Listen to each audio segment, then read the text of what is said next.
अस्सलाम वालेकुम student, welcome back to the tuition time.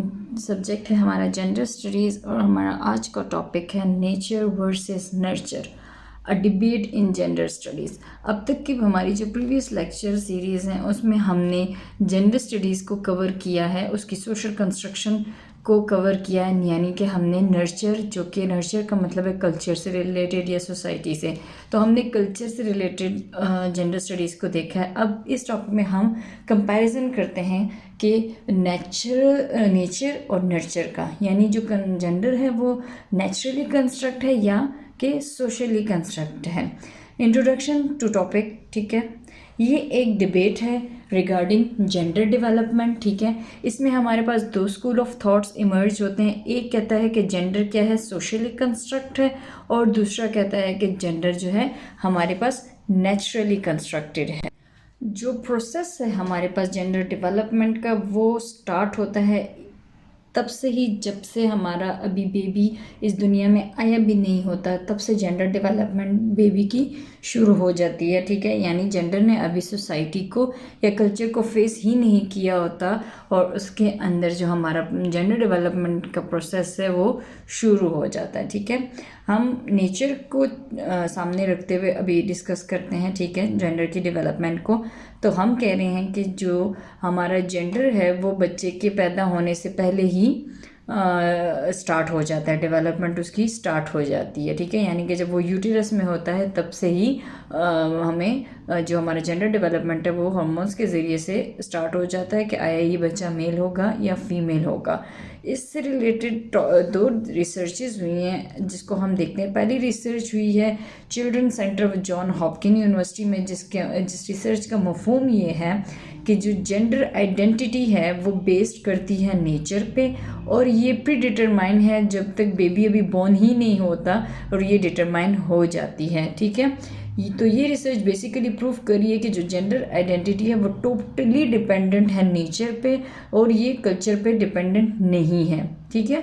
जो रिसर्चर हैं विलियम रेनर, वो कंफर्म करते हैं कि जब बेबी यूटेरस में होता है तब ही जो उसका एक्सपोजर होता है हार्मोन्स का, वो डिसाइड कर देते हैं कि आया जो बेबी है वो मैस्कुलिन है या कि हमारे पास फेमिनिन है। और ये हार्मोन्स जो है ये डिसाइड करते हैं irrespective of sex of the baby, ठीक है। ये हमारे पास रिसर्चर जो विलियम हैं वो उसको कंफर्म कर देते हैं कि बच्चा अभी दुनिया में आया ही नहीं होता, अभी माँ के पेट में ही होता है कि जो हार्मोन्स हमारे डेवलप हो रहे थे वो हार्मोन्स डिसाइड कर देते हैं कि आया ये बच्चा मैस्कुलिन है या फेमिनिन है। अभी तक सेक्स ऑफ द बेबी बना ही नहीं होता, तब से ही ये डिसाइड हो जाता है। दूसरी रिसर्च हमारे पास हुई है इस टॉपिक पे, ठीक है। रिसर्चर ने तकरीबन 14 चिल्ड्रन लिए अपने एनालिसिस के लिए।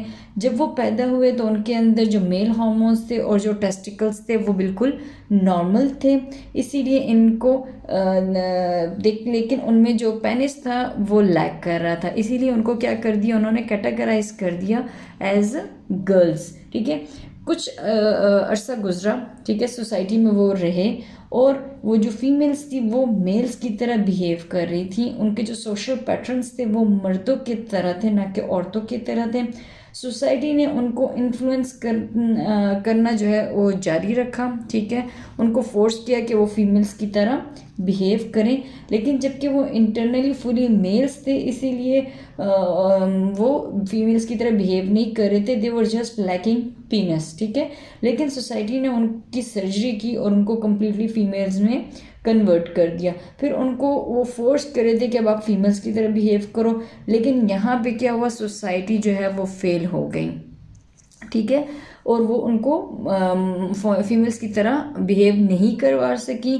तो इन जो ये बेबीज़ हैं इन्होंने क्या किया, जो अपने जो नेचुरल इनका बिहेवियर था इन्होंने उसी को फॉलो किया, बजाय इसके कि वो जो बिहेवियर सोसाइटी उनको एज अ फीमेल सिखा रही थी वो उसको अडॉप्ट करते हैं। तो इन दोनों रिसर्चेस पे बेस करते हुए हमारे पास कंक्लूजन ये निकलता है कि जो हमारे पास जेंडर है वो सोसाइटी पे डिपेंड नहीं करता 100%, यानी कम्प्लीटली उस पर डिपेंड नहीं करता। इसके कुछ एस्पेक्ट्स जो हैं वो नेचर पे भी डिपेंड कर रहे हैं, ठीक है। देन हमारे पास क्या है, नेक्स्ट है नर्चर और culture and society influences gender, यानी नर्चर और कल्चर हो गया, हमारी सोसाइटी हो गया, ये क्या करती है, जेंडर को इन्फ्लुएंस करती है। किस तरीके से इन्फ्लुएंस करती है? नेचर से हम पॉइंट ऑफ व्यू से हमने अपने आर्गूमेंट दे दिए कि भाई हमारा क्या पॉइंट ऑफ व्यू है कि जेंडर की जो डेवलपमेंट है उसमें नेचर का क्या किरदार है। अब हम नर्चर को देखते हैं, ठीक है। ये नेचर है जो डिसाइड करती है कि जो न्यूली बॉर्न है वो मेल है या फीमेल है। लेकिन जब बच्चा पैदा होता है और जैसे ही वो सोसाइटी और कल्चर को फेस करता है तो वो कल्चर उसको बताता है कि आपने अब किस तरीके से एक्ट करना है, ठीक है। जब एक बेबी बॉर्न होता है तो हम बच्चे के जो वालिदैन होते हैं वो उसका जेनिटेलिया देख के बताते हैं कि हाँ ये फीमेल है या मेल है।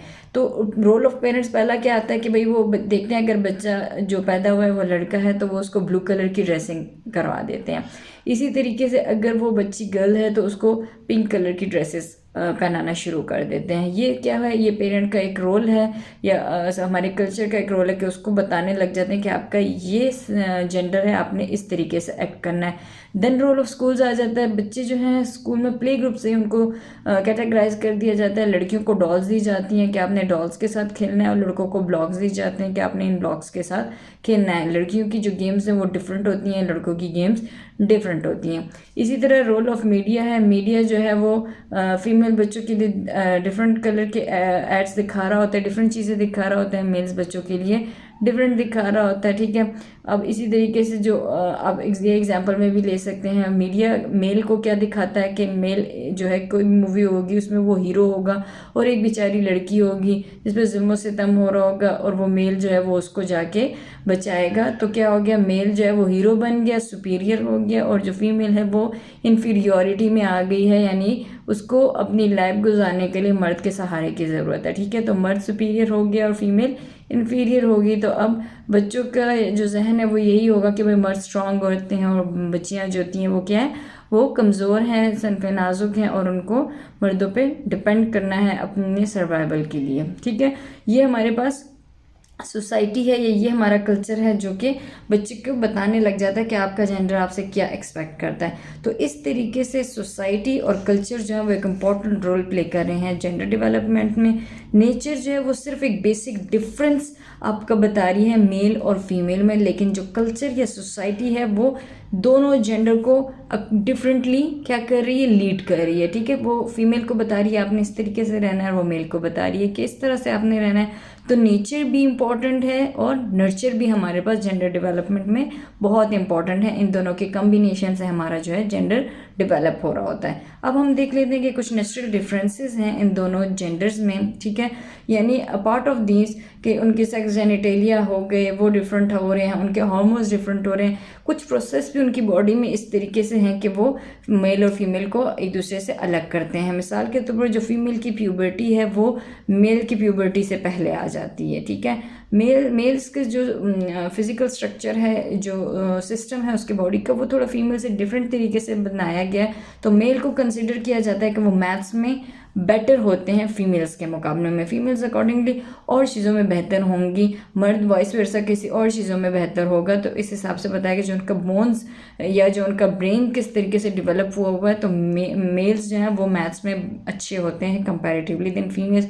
इसी तरह फीमेल्स जो होती हैं वो मल्टीटास्किंग होती हैं, वो एक वक्त में एक से ज़्यादा काम को कैरी कर रही होती हैं, जबकि मर्द एक वक्त पे एक ही चीज़ पे फोकस कर रहा होता है। फीमेल जो है वो स्पीकिंग में काफ़ी अच्छी होती है, जैसे कि आप देख सकते हैं, हम फीमेल और मैं कंटिन्यूसली बोल लेती हूँ, ठीक है। तो कंपैरेटिवली फीमेल्स जो हैं वो ज़्यादा अच्छी होती हैं बोलने में भी और इसी तरीके से रिलेटेड बाकी चीज़ों में भी। मेल्स जो है वो हमारे सामने इमोशनली स्ट्रांग होते हैं, ठीक है। आपने कई ऐसे हालात देखे होंगे परेशानी में, मर्द को जब भी आप ऑब्जर्व करो वो इमोशनली बहुत स्ट्रांग होता है, ठीक है। इतने आसानी से वो अपने इमोशंस नहीं स्ट्रांग करता, और हम लड़कियां जो होती हैं वो छोटी छोटी बातों पे रोने लग जाती हैं और अपने इमोशंस को एक्सप्रेस कर लेती हैं, ठीक है। तो ये कुछ बेसिक से नेचुरल डिफरेंसेस है between male gender and female gender. तो ये हमारा आज का टॉपिक था कि भाई जेंडर स्टडी की जो डेवलपमेंट है उसमें नेचर का क्या रोल है और नर्चर का क्या रोल है। तो कंक्लूड हम ये कर सकते हैं कि जो नेचर है वो एक बेसिक डिफरेंस आपको प्रोवाइड कर रही है बिटवीन मेल एंड फीमेल, और कल्चर या नर्चर जो है वो क्या कर रहा है, आपको लीड कर रहा है आपके जेंडर्स को डिफरेंटली। ठीक है, तो ये दोनों अहम किरदार अदा करते हैं जेंडर के डेवलपमेंट में। तो ये था हमारा आज का टॉपिक। आपसे मिलेंगे हम अपने नेक्स्ट चैप्टर में। तब तक अपना ख्याल रखिएगा और please like share and subscribe to my YouTube channel. अल्लाह हाफिज़।